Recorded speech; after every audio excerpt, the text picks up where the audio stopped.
A paz do Senhor, povo de Deus. Sou o pastor Marcos André, esse aqui é o nosso canal Clube da Teologia. Nosso canal aí de estudos da Palavra de Deus e também com foco para a Escola Bíblica Dominical. E vamos assim então aí nesse vídeo, né? Mais um vídeo aí para a nossa aula dominical, revista da editora Betel. Amém? Revista de adultos da editora Betel. E a lição é de número 4. E o tema dessa lição é a realidade do arrebatamento. Uma lição super interessante. Vamos falar algumas coisas aí que você com certeza vai amar em saber, né? E também ter esse conhecimento para poder ensinar outros irmãos. Amém? Vamos aí à nossa lição, tá? Tema a realidade do arrebatamento, tá? Essa lição aí para ser ensinada em 24 de abril, que é a data que está na revista, sabendo que é um estudo, você pode ensinar a qualquer momento, a qualquer tempo na sua igreja. Por isso, eu vou deixar no link um link na descrição desse vídeo para você acessar essa lição que vai estar publicada lá no nosso blog, o Clube da Teologia, tá? Lá também no blog Clube da Teologia está um comentário que eu coloquei sobre essa lição, um comentário rico, né, que serve como subsídio para você que quiser preparar a sua aula ou simplesmente usar de apoio aí para poder aprender mais um pouco da palavra de Deus, desse conteúdo maravilhoso que a editora Betel colocou aí nessa lição para gente, tá? Então, vamos aí a essa lição. Peço desde já que você deixe o seu like, tá? No nosso vídeo aí para apoio, né? Deixa aí, se inscreva aí caso ainda não seja inscrito no nosso canal, ative o sininho para as notificações, tá bom? E vamos aí assim, né, melhorando a nossa escola bíblica dominical. Bom, então vamos lá, a realidade do arrebatamento da igreja, tá?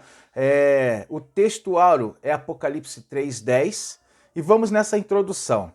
Na introdução, eu até coloco aqui sim para os irmãos para buscar preparar assim, alertar os alunos, né? O professor, você deve alertar os alunos para esse evento, tá bom? Com aquela ideia de se eles se prepararem, porque não adianta a gente conhecer, saber sobre esse tema e não se preparar, né, para o evento que é o arrebatamento. Essa é a lógica de se aprender sobre isso. Bom, então continuando, eu separei a parte que diz assim, ó: estudaremos a doutrina acerca do arrebatamento da igreja, né, de Cristo. E aqui, sobre isso aí, eu até escrevo que o arrebatamento é a parte da escatologia mais estudada. A escatologia que a gente tem em Apocalipse, em toda a Bíblia, ela tem, assim, como é que a gente pode colocar? Vários assuntos, né, dela. Aí tem arrebatamento, tem vinda em glória, tem tribunal de Cristo, toda a teologia que está em Apocalipse. E o assunto mais estudado, o assunto que é mais comentado é com certeza o arrebatamento. Tá? Ele é o mais estudado. Por quê? Ele é um evento que é comum a todos, né? Tanto os que vão ser os salvos como os que vão ficar. Tá? Então ele é um evento que toda a igreja como um todo vai presenciar, tá bom? Por isso ele é um assunto tão estudado. Os pastores sentem a necessidade de preparar as suas ovelhas para esse evento, tá? Nenhum pastor, nenhum líder, nenhum líder eclesiástico quer que passar pelo arrebatamento e a sua igreja ser dizimada, né? Chegar lá com uma meia dúzia de gatos pingados, né? Por assim dizer. Ninguém quer isso, né? Então, todos os pastores eles sentem essa necessidade, tá? Vamos continuando aí.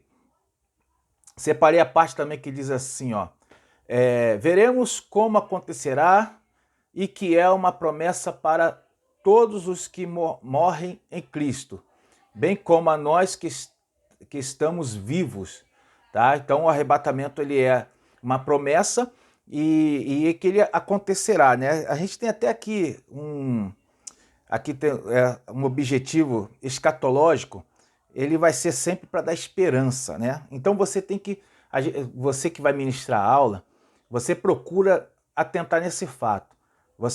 Esse assunto ele tem que dar esperança ao povo, tá? Então você tem que passar nessa lição, e você que é aluno tem que pegar isso para a sua vida, você tem que entender o arrebatamento como uma forma de esperança para a igreja. Por quê? Quando a gente olha para a sociedade, né, a gente vê que a sociedade ela tá se perdendo, né? Ela está se perdendo cada vez mais. Situações que ocorrem no mundo vão estão cada vez mais comuns e vão ser cada vez mais comuns a partir daí, né? De agora em diante, isso aí vai ser cada vez mais comum, como guerras, destruições. Você tá bem, daqui a pouco vem uma crise internacional, tá? Preços de tudo aumentando. Tem pessoas que pode até estar muito bem aí na sociedade, né? Bem financeiramente, mas vem algumas crises e pode pegar todo mundo. Então a realidade do mundo é uma realidade que está se deteriorando. E o arrebatamento ela é uma palavra de esperança, mas é uma esperança só para aqueles que entendem, né, como o mundo está em destruição. Porque o arrebatamento ele vai tirar o povo de Deus dessa terra. Tá? Então vamos continuar aí, né, com a nossa lição. O tópico 1, a esperança para os que morrem em Cristo. E vamos para o subtópico 1.1, cujo título é Cristo, as primícias dos que morrem. Cristo, as primícias dos que morrem. Separei a parte que diz assim, ó, a Bíblia deixa claro que este não é um assunto apenas para teólogos e líderes, mas um assunto para que todos, é um assunto que todos devem aprender e entender. Tá? Isso aqui, na época de Paulo, sobre isso aí eu até escrevo isso, né? Na época de Paulo, o arrebatamento e o destino dos mortos ele já era um assunto muito comentado. Né? Muitos irmãos tinham dúvida acerca disso. Por isso a gente vai ver Paulo falando, Pedro também, comentando sobre o futuro da igreja. Tá? O arrebatamento, a volta de Jesus.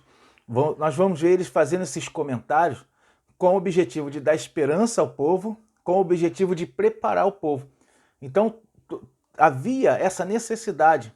Paulo, por exemplo, na carta aos Coríntios, ele vai tratar da questão do corpo. Né? Isso a gente vai ver aqui também na lição, a questão do corpo espiritual. Tá? Ele vai falar sobre isso, porque havia essa dúvida na igreja de Corinto, tá? E havia essa dúvida em todas as igrejas. Então a gente vai ver que era necessário, com esses dois objetivos, preparar o povo e dar esperança para a igreja, tá? Continuando, né? Separei aí também a parte que diz assim, ó: quando Jesus morre na cruz por nossos pecados e ressuscita ao terceiro dia, se torna as primícias dos que dormem. Tá? Sobre isso aí eu escrevi que as primícias, as primícias era a primeira parte da colheita. Tá? Então, quando alguém plantava e tinha a sua colheita, aquela primeira parte, a primeira cega que eles faziam, levava para o templo, né? Para a oferta, que era o dízimo. Então aquela primeira parte era a primícia, por isso primícias, né? E Jesus, aqui no Novo Testamento, vai ser falado acerca de Jesus que ele se torna a primícia dos que dormem, ou seja, a primeira parte. E aqui a gente tem que entender uma metáfora que Jesus usou, que é a colheita, né? A primeira parte da colheita. Então, ou seja, quando Jesus fala que os campos estão brancos, mas é necessário trabalhadores para a seara, fala de uma colheita do mundo, ou seja, uma colheita dos salvos, né? Por assim dizer. Então o Senhor Jesus vai ser a primícia dessa colheita. Ele vai ser o primeiro, ou seja, aquela melhor parte, a parte principal. Tá? E se ele for o primeiro, significa que virão outros depois dele. Essa aqui é a ideia fundamental. Jesus é a primícia dos que dormem, e aí, né, ou seja, dos que morrem, né? E aí outros virão depois dele, que é a sua igreja. Amém? Então, continuando, né? Vamos para o subtópico 1.2. O tema desse subtópico é a ressurreição dos mortos. E aqui eu separei a parte que diz assim, ó: a Bíblia nos dá detalhes sobre a ressurreição dos mortos, por ocasião do arrebatamento. Então, aí sobre isso aí até eu escrevi o seguinte: a Bíblia conta que na ocasião haverá uma transformação da nossa natureza. E aqui ele chama de transformação do nosso corpo, né? Nós receberemos um corpo espiritual. Isso aqui é um acréscimo aí para você colocar na lição, né? Você que é professor e vai ministrar. Você que é aluno está pegando isso daí, tá? Eu coloquei até lá no blog, lá no nosso estudo, subsídio, Eu coloquei o texto de 1 Coríntios 15, 44, aonde o apóstolo Paulo fala assim, ó, semeia-se corpo natural, ressuscitará corpo espiritual. Se há corpo natural, há também corpo espiritual. Então o apóstolo Paulo está colocando que esse vai ser o corpo que os salvos terão, um corpo espiritual. Tá? Isso aqui é para os irmãos poderem entender, é um acréscimo, né? Mais um acréscimo, porque vai ser uma transformação. Tá? Não vai ser um simples arrebatamento, a gente tem que entender isso, né? Não vai ser um arrebatamento aonde você vai entrar no céu direto, não é bem isso. Vai haver uma transformação no seu corpo, tá? O seu corpo vai ser transformado numa natureza, num corpo chamado corpo espiritual. Ou você pode chamar também de corpo incorruptível, né? A sua natureza muda de natureza corruptível para incorruptível. E aí o seu corpo espiritual será glorificado e adentrará ao céu, tá? Isso aqui é um acréscimo que eu dou para você, tá? Para a gente entender isso daqui. Ninguém vai comparecer diante de Deus se não for com o corpo glorificado. Por quê? Porque Deus é glória, né? Deus é poder, então teu corpo vai ter que estar revestido de glória. Continuando aí nesse subtópico, eu separei a parte que diz assim, ó, no momento que for tocada a última trombeta. Então, sobre isso aí, eu explico lá que essa última trombeta que Paulo menciona, ela não parece aí ter uma relação, e eu falo aqui não parece, porque a gente não pode, assim, dar uma definição mais precisa. Não, é isso, com certa precisão, porque a Bíblia não vai ser muito clara nessas questões. Tá? Mas quando Paulo fala a última trombeta, parece assim, não parece ter relação com aquelas trombetas que falam em Apocalipse, na visão de João. Tá? Quando Paulo fala o tocar da última trombeta, o que parece aqui é que ele está demarcando o fim do tempo da igreja na Terra. Isso aí eu coloquei lá no blog, no nosso canal, lá no meu blog, nesse comentário, mas só que talvez não fique muito claro para quem está lendo. Mas eu explicando aqui fica melhor. Né? É como se Paulo escrevendo, ele demarcasse o tempo final da igreja. Por isso ele fala o soar da última trombeta, como acabou o tempo da igreja. Tá? E a partir daí, o arrebatamento da igreja e início da grande tribulação. Bom, continuando. Deixa eu ver aqui. Separei também a parte que diz assim, ó, naquele dia o Pai da eternidade ressuscitará todos os salvos do Antigo e Novo Testamento. Eu fiz questão de botar mais um comentáriozinho dentro desse subtópico, porque aqui ele fala que vão ressuscitar todos os salvos do Antigo e do Novo Testamento. E aqui há uma certa divergência, né, sobre isso daqui, aonde a gente vai ver que lá em Mateus 27, 52, diz quando Jesus ele morre na cruz, ele rende o Espírito ali na cruz, foi ressuscitar os mortos, os santos que dormiam. Eles ressuscitaram. E a gente tem que entender também que Jesus falou para aquele ladrão ali na cruz, ainda hoje estará comigo. Ou seja, o ladrão morreu, o ladrão vai morrer depois, né? Então esquece a parte do ladrão que eu já ia falar uma outra coisa aqui. Mas no texto de Mateus 27, 52, fala que os santos que estavam dormindo no Senhor ressuscitaram. Ou seja, aqueles que faziam parte da primeira aliança, lá do Antigo Testamento. Então, tem-se uma noção aqui que os santos, os salvos, eles já ressuscitaram. Então, quem vai ressuscitar no dia do arrebatamento serão, no caso, os salvos após a vinda de Jesus, aqueles que morreram em Cristo. Tá? Então, muitos entendem dessa forma, eu também entendo dessa forma, mas outros entendem que vai ser todos, tanto do Antigo Testamento quanto do Novo Testamento. Bom, continuando, claro que isso aí é uma coisa que não interfere muito na nossa fé, tá? Então não há por que grandes debates sobre isso. Bom, 1.3, e o tema é consolai-vos com estas palavras. Lembra que eu falei que toda a teoria sobre escatologia é para dar esperança à igreja, né? Bom, então separei a parte que diz assim nesse subtópico. Como é efêmera a vida? A Bíblia afirma que a vida é como um conto ligeiro, uma nuvem que passa. Algumas referências aí vai falar sobre isso, né?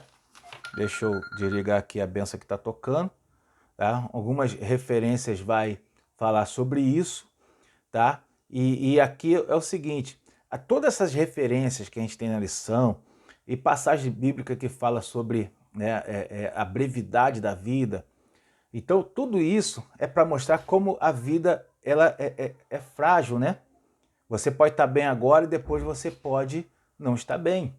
Você pode ter, tá no momento, a pessoa pode estar no momento respirando tranquilamente e depois tá no leito e já passando para o Senhor, tá? A vida ela é passageira, essa é a questão. Ou seja, pode não haver tempo para muitas coisas. É necessário que a gente atente a isso. E você também, professor, você também, aluno, tem que se atentar a isso. A vida é passageira, então não podemos perder tempos com futilidades. Essa é a questão aqui. A gente não pode perder tempo na vida com coisas que não edificam, com coisas que não trazem, né, não trazem esperança para a nossa vida. Por isso, eu sou um pouco crítico de certo tempo que as pessoas dedicam às redes sociais.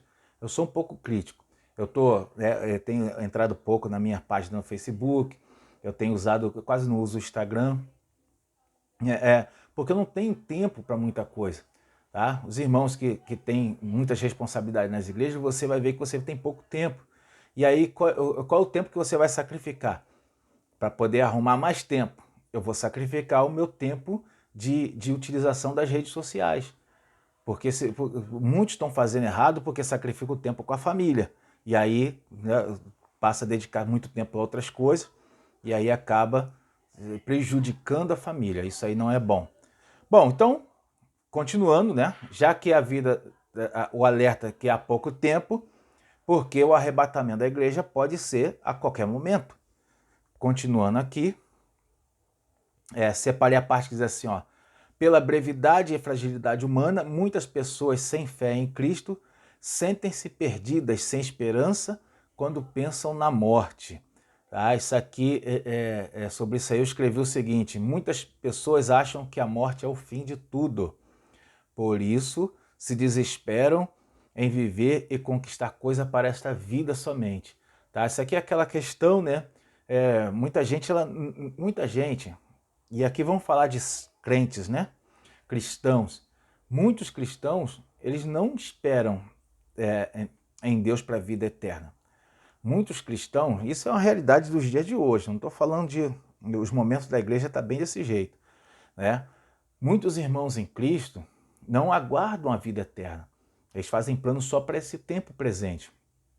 Os planos só para conquistar agora. Por quê? As pessoas não têm noção da vida após a morte. E por que isso está acontecendo? Por falta de ensino bíblico nas igrejas. Tá? Muitas pessoas fazem um evangelho de ver os outros fazerem, o evangelho das práticas eclesiásticas. E não é essa a intenção. A intenção do Senhor é que a gente se aprofunde na graça e no conhecimento de Deus. E como que se aprofunda, tanto na graça como no conhecimento?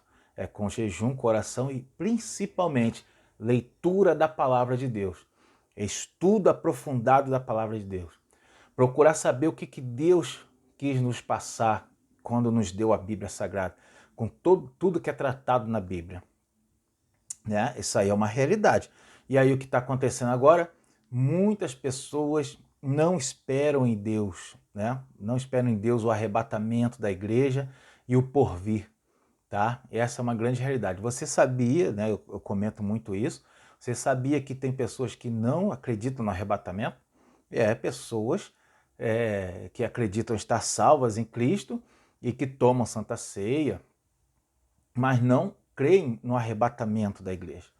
Tá? Não estou falando nem daqueles que não acreditam no arrebatamento secreto. Estou falando de pessoas que não acreditam mesmo no arrebatamento mesmo.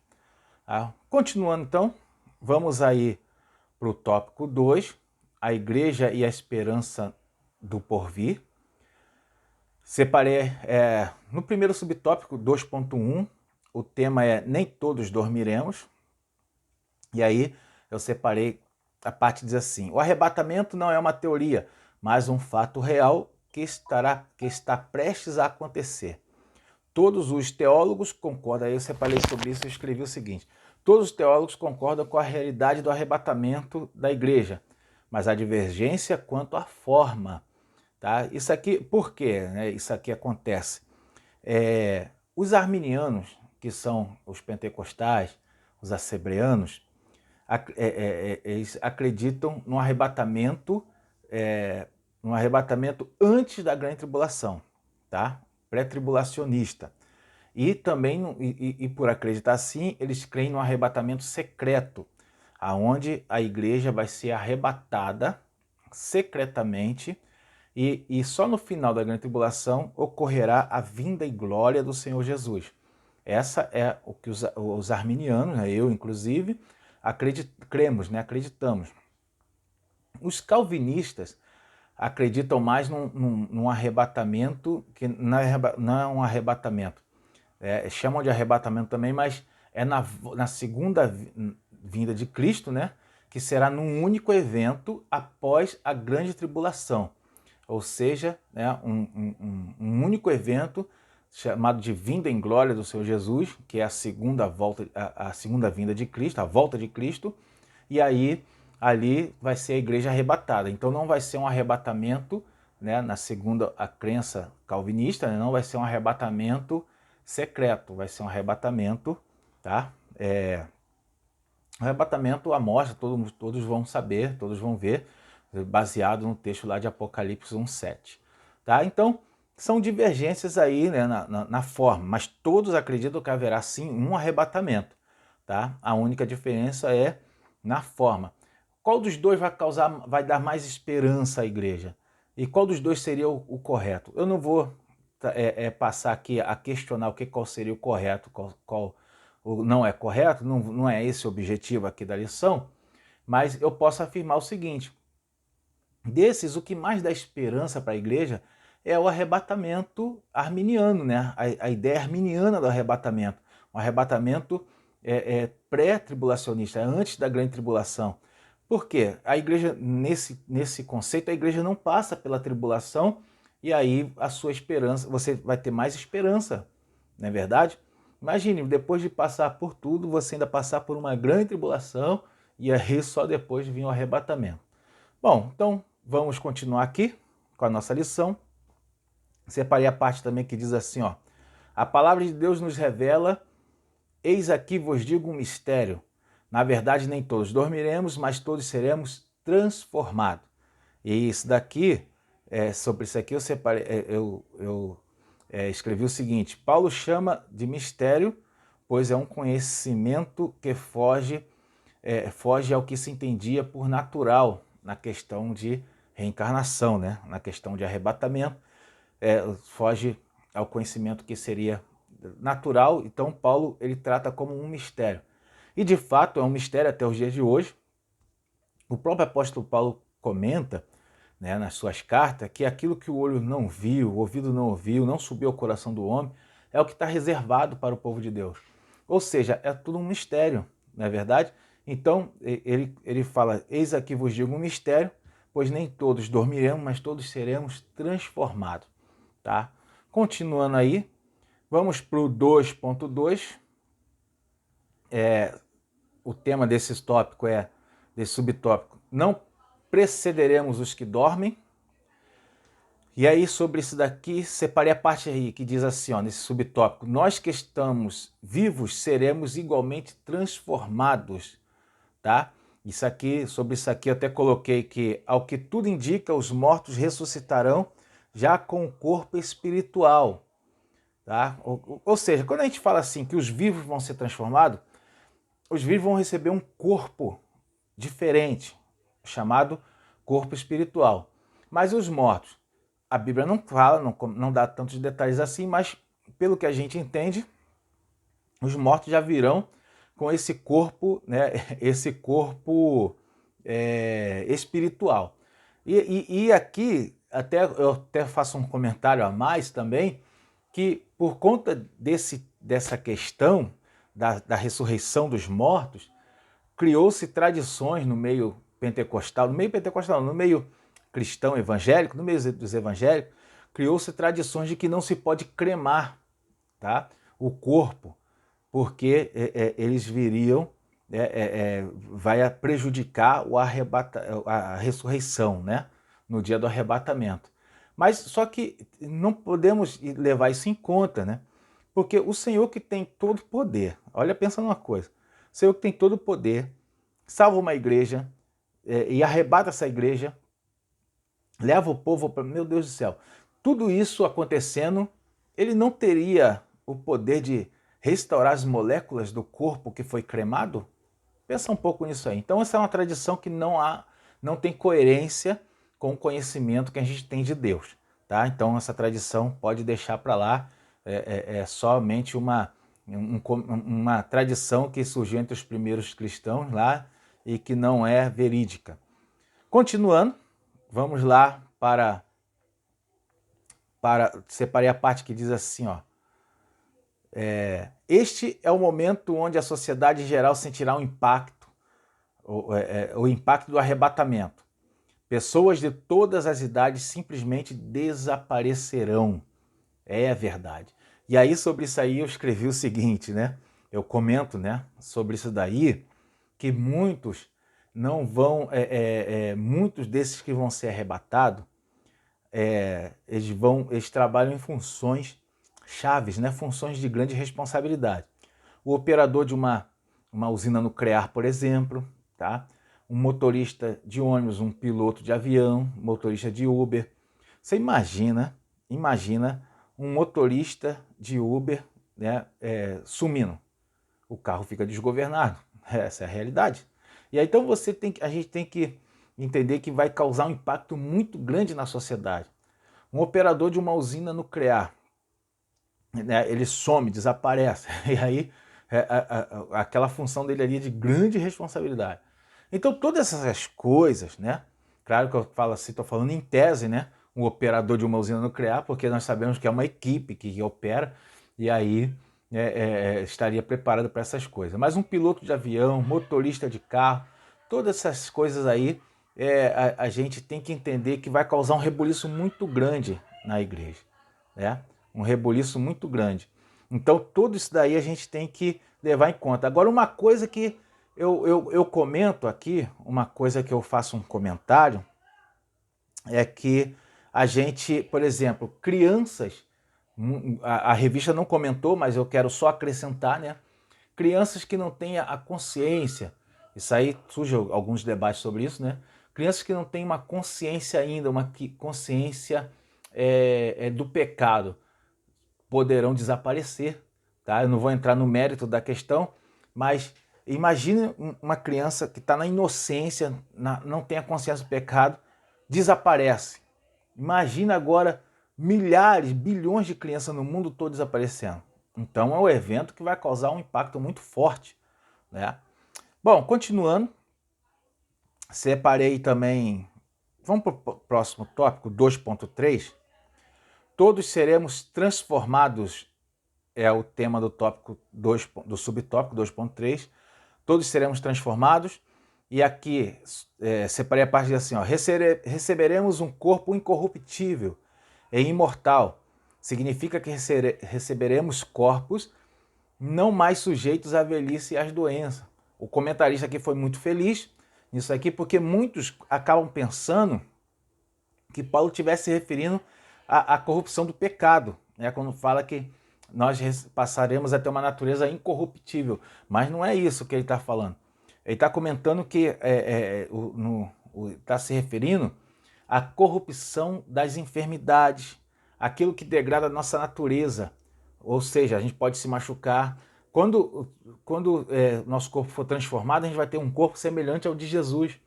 Jesus, ele atravessava a parede, né? É um corpo espiritual, um corpo diferente, um corpo que não está sujeito às leis físicas, né? Então é isso, esse vai ser o nosso corpo, tá? Você não envelhecerá. Bom, separando, continuando, né? Vamos para o tópico 3, o mistério do arrebatamento. E aqui eu vou passar rapidamente, né? Vou comentar somente dois subtópicos. O primeiro, será extraordinário e extraordinariamente rápido, tá? Sobre esse daqui, eu até comento o seguinte, né? Paulo ele usa uma expressão para fazer a gente entender o quão rápido vai ser.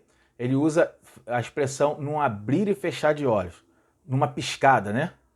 A piscada leva 1/10 de segundo. Paulo fala que numa piscada nós seremos arrebatados, tá? Então o arrebatamento, né? Eu até coloquei um acréscimo interessante, que eu considero interessante. Ele tem essas 3 características, né? Ele vai ser surpresa, né? Ele vai ser veloz, surpresa e secreto, né? 3 características aí básicas do arrebatamento. Vai ser surpresa, veloz, rápido e secreto, tá? Lá no nosso blog eu explico melhor cada uma delas, tá bom? Dá uma olhada lá no blog, no estudo, para você saber. Mas somente essa aqui, né? Veloz, ou seja, vai ser rápido. Não vai dar tempo, é isso que a lição está tratando. Não vai dar tempo de você pedir perdão, por isso tem que já estar pronto para sair. Amém? Tá? Você que gosta de pregar, vai lá no nosso blog, dá uma olhadinha lá, tá? O link está aí na descrição e você vai ver aí um subsídio para você montar uma pregação legal sobre isso daí. Bom, pulei o 3.2, né? Não vou fazer esse comentário sobre ele, mas vamos para o 3.3. O tema do 3.3 é: estaremos para sempre com Cristo. Amém? Aqui é o seguinte, separei a parte que diz assim, ó, temos a promessa com sua vinda de estarmos para sempre com Cristo.